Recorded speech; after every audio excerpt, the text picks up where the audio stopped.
Hi, what's up, y'all? This video is going to be a little bit different from the ones I normally make. Namely, I will not be cursing because this video is going to be used as an assignment.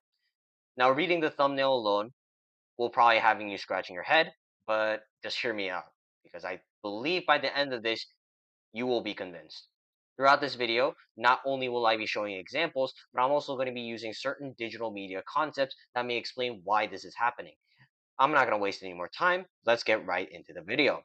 Now, the reason I believe that the UFC is promoting pornography into our algorithms is that the UFC is giving spotlights to certain individuals that create pornographic content. Take, for example, Nina Drama. Nina works as a journalist for the UFC. He interviews fighters behind the scenes, asking creative questions so that the audience gets to know more about their favorite fighters outside of fighting in the UFC octagon. Personally, I enjoy watching her interviews because it's a breath of fresh air, at least when you compare it to the low quality blogs the UFC posts on the week of a major event. But one thing I really do not like about Nina's content is that she is often in sexually provocative positions. How about your leg kick? You got a good leg kick? No. Ow, Sean, my leg!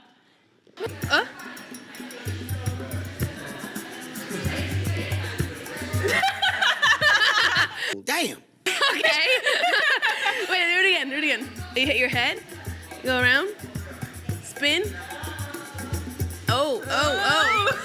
It's like CTE, Yes. wrap it around, spin. Whoa.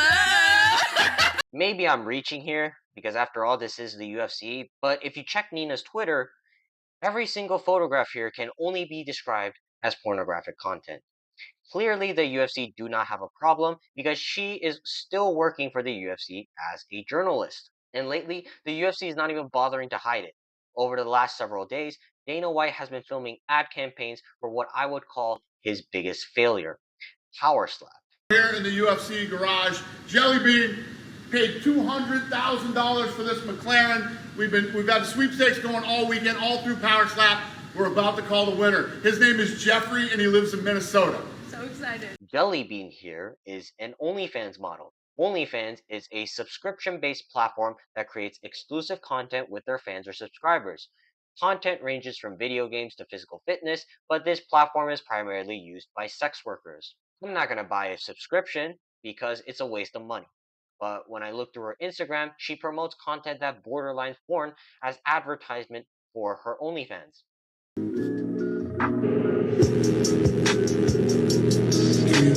Asking how is the UFC at fault for this? After all, the UFC should not be held responsible for the actions of individual workers or collaborators.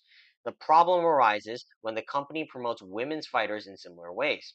Take, for example, UFC fighter Tabitha Ricci. She is currently ranked number 10 in the UFC strawweight division. I'm going to say this right now. Tabitha Ricci is only popular because the weigh-in show shows a nice angle of her butt.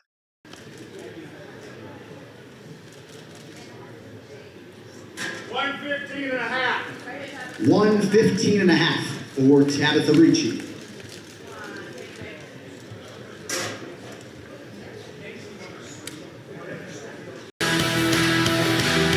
First up on the scale, Tabitha Ricci, official weight 115.5. It also just happens that Ricci won 3 of her last 4 fights via decisions that the fan base do not agree with whatsoever. It's very common throughout her UFC career. I'm not saying it's her fault that she's popular for a fat butt. What I'm saying is that the UFC really makes it a point to post her weigh-ins because those videos get over 400,000 views on YouTube alone. Not only that, she's also getting favorable decisions on fights that she clearly did not win. This is not exclusive to Ricci. Ricci is just the most outrageous example.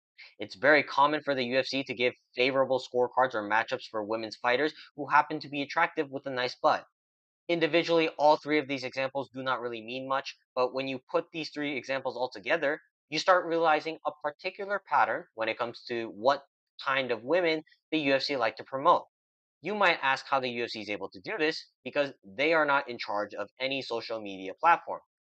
So in order to support my theory, I need to explain the concept of digital identity. Initially, the internet served as an identity workshop.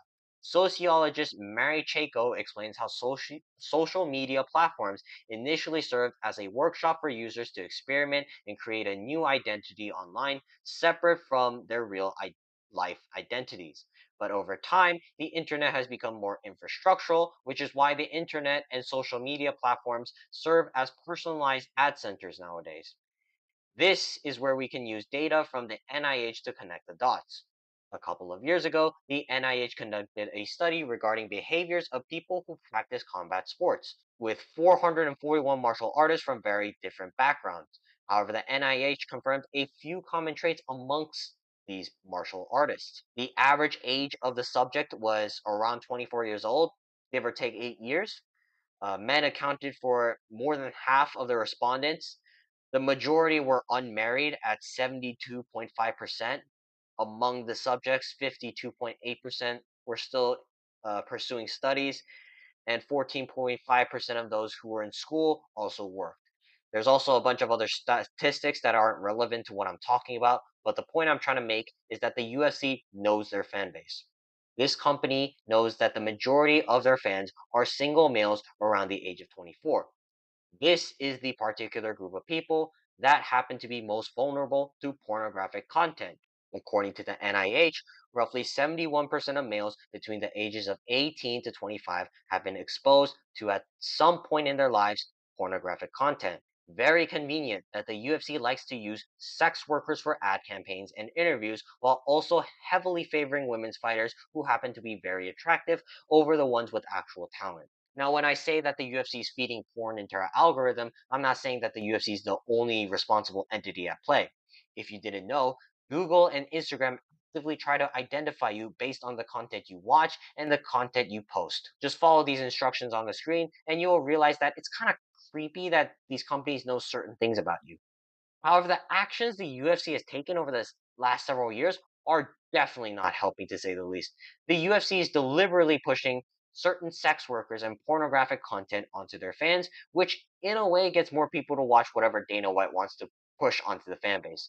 The UFC knows the digital identity of their fans, which is the only reason why these particular people are heavily involved in either Dana White or the UFC's content.